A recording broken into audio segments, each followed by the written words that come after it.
एक मंत्री ने भाषण नालंदा ओपन यूनिवर्सिटी में दिया हो, रामचरितमानस का भगवान राम का सीता की धरती में पर अपमानित करना यह राष्ट्रीय जनता दल का एजेंडा है। इसकी हम बहुत भर्त्सना करते हैं और अभी तक हम इसको राजनीतिक रंग नहीं देना चाहते थे, लेकिन अब इस पर हम लोगों ने युवा मोर्चा को भी कहा है कि शिक्षा मंत्री का पुतला हर जिले में दहन होना चाहिए, करेंगे वो लोग। और जो बोल भी रहे वो भी गलत बोल रहे हैं।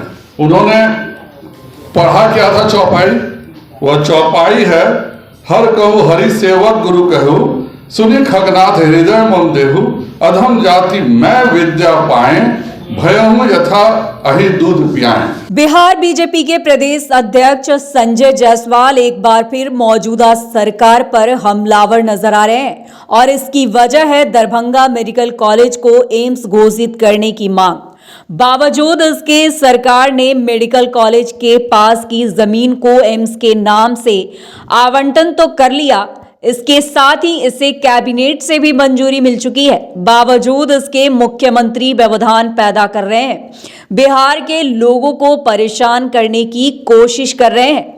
आप खुद सुने क्या कुछ कह रहे हैं बिहार बीजेपी के प्रदेश अध्यक्ष संजय जायसवाल।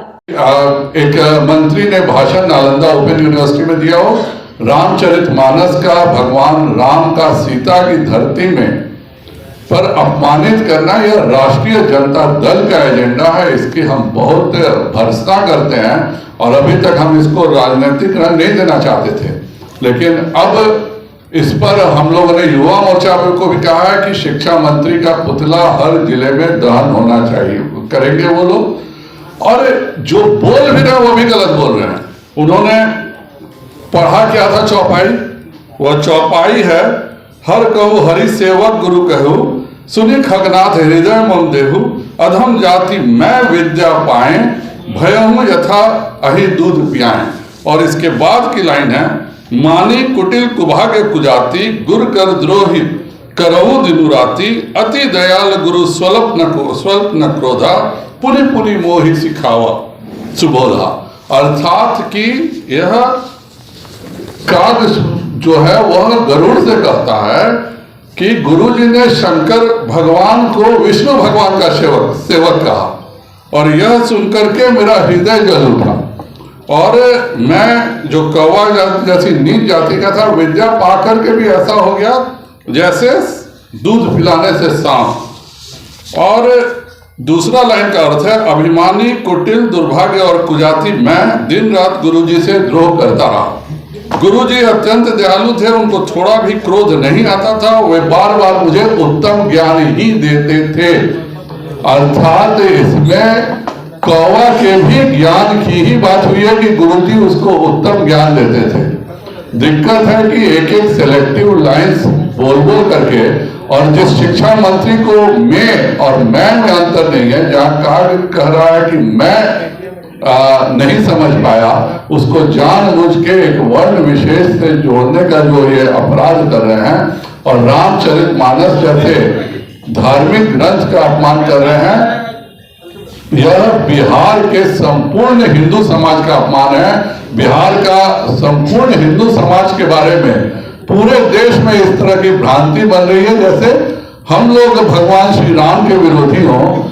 और इसके लिए शिक्षा मंत्री की जितनी निंदा और राजद की, क्योंकि यह राजद के प्रदेश अध्यक्ष के द्वारा हुआ है, तो राजद की भी मैं निंदा करता हूं। राष्ट्रीय जनता दल को बिहार के जनता से माफी मांगनी चाहिए। यह भगवान सीता की धरती पर, मां सीता की धरती पर भगवान राम को अपमानित करने का काम जो ये कर रहे हैं, उसके लिए माफी मांगे, नहीं तो हम लगातार उनके विरोध में आंदोलन चलाएंगे। और मैं बिहार के समस्त हिंदू समाज से अनुरोध करूंगा कि अगर राष्ट्रीय जनता दल का यह ऑफिशियल लाइन है तो संपूर्ण हिंदू समाज को जहां भी ये लोग जाएं उसका विरोध करना चाहिए। वैसे भी हिंदुओं के प्रति लगातार अत्याचार हो रहा है। आप लोगों ने खुद देखा कि दरभंगा में मूर्तियों को तोड़ा गया, दरभंगा में मूर्तियों को फेंका गया। उसी प्रकार मेरे यहाँ सुगौली में मूर्तियों को तोड़ा गया। यह एक राजद के खास, जो मैं शुरू से कहता था कि पीएफआई के एजेंडा पर यह सरकार चल रही है। यह सरकार मंदिरों को नुकसान पहुंचाने का काम कर रही है और हिंदू समाज को अपमानित करने का काम कर रही है। मैं राजद को चेतावनी देता हूं कि बिहार का प्रत्येक हिंदू आपके विरुद्ध खड़ा होगा, नहीं तो आप चंद्रशेखर का इस्तीफा लें और अपने प्रदेश अध्यक्ष को बोलें कि इस तरह के गलत बातों पे उनका सहयोग नहीं होना चाहिए।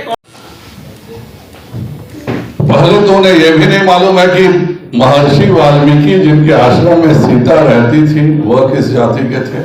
उनको यह भी नहीं मालूम है कि वेद व्यास क्या जाति में थे। अगर वर्ण व्यवस्था थी तो यहाँ पे इसी मगध पर जरासंध जी का शासन कैसे हुआ, चंद्रगुप्त का शासन कैसे हुआ, राजा चौहरमल का शासन कैसे हुआ। कोई ऐसा हिंदू में उपजाति नहीं है जिसके महाराजा नहीं हुए हों हिंदुस्तान के इतिहास में। ऐसी एक जाति आप खोज के दिखा दीजिए जिसके राजा इस हिंदुस्तान में नहीं हुए हों। तो यह सभी को लेकर चलने का था और हम सब कुछ याद रखते हैं। भागवत गीता को हम बिल्कुल याद नहीं रखते हैं।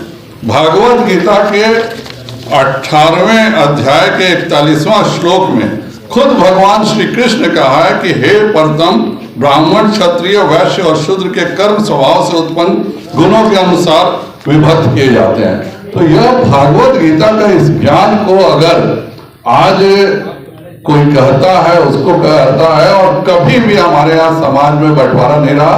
यह मुगलों के आक्रमण के बाद से यह सब विसंगतियां आई हैं और जानबूझ करके इसको उठाने का लज्जा बहुत ही गलत और कुत्सित प्रयास राजद कर रहा है। राजद की हम लोग भर्त्सना करते हैं और राष्ट्रीय जनता दल के राष्ट्रीय अध्यक्ष लालू जी से पूछना चाहेंगे कि क्या वह रामचरितमानस और भागवत गीता को नहीं मानते क्या? अगर वह मानते हैं, अगर भगवान राम के प्रति उनको जरा भी श्रद्धा है तो चंद्रशेखर को निष्कासित करें और उनके प्रदेश अध्यक्ष को माफी मांगना चाहिए। कुछ दिनों से देख रहे हैं माननीय शिक्षा मंत्री ने जिस प्रकार से कहा है रामचरितमानस के बारे में, वह जितनी भर्त्सना की जाए कम है। और पहले तो हमें यह लगता था कि यह शिक्षा मंत्री का निजी वक्तव्य है, लेकिन आज बिहार में राजद के प्रदेश अध्यक्ष ने साथ खड़े होकर बता दिया कि हिंदू धर्म का अपमान करना राजद का एजेंडा है, यह किसी शिक्षा मंत्री का एजेंडा नहीं है। अगर प्रदेश अध्यक्ष काम कर रही है, वह जानबूझ के बिहार में हिंदुओं को नीचा दिखाने का काम कर रही है, जानबूझ के मां सीता के भूमि पर भगवान श्री राम को अपमानित करने का काम कर रही है।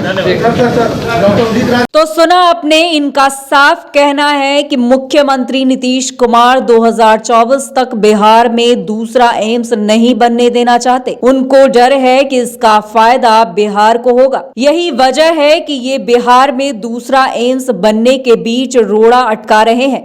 साथ ही ये तक कह डाला कि बिहार वासी से नीतीश कुमार बदला लेने में लगे हुए हैं। वहीं कहा कि पीएम मोदी के बिहार आने को लेकर इनके अंदर काफी घबराहट है। वहीं कहा कि दूसरी तरफ रामचरितमानस का अपमान राजद के नेता और मंत्री ने किया है। पूरी पार्टी मंत्री के साथ है। युवा मोर्चा हर जिले में मंत्री का पुतला दहन करेगी। बीजेपी इसको मुद्दा बनाने में जुट गई है। मतलब साफ है कि बिहार बीजेपी के प्रदेश अध्यक्ष संजय जायसवाल जो हैं वो मौजूदा सरकार पर इन दिनों काफी हमलावर नजर आ रहे हैं। साथ ही एक एक कर मौजूदा सरकार की खामियों को भी गिनाते नजर आए। वहीं आपको बता दें कि ये सभी बातें उन्होंने बिहार बीजेपी के प्रदेश कार्यालय में प्रेस कॉन्फ्रेंस के दौरान कही है। बहरहाल अब इन सब के बीच सरकार क्या कुछ नए कदम उठाती है और इस पर किस तरह इंप्लीमेंट करती है, ये तो अब देखने वाली बात होगी।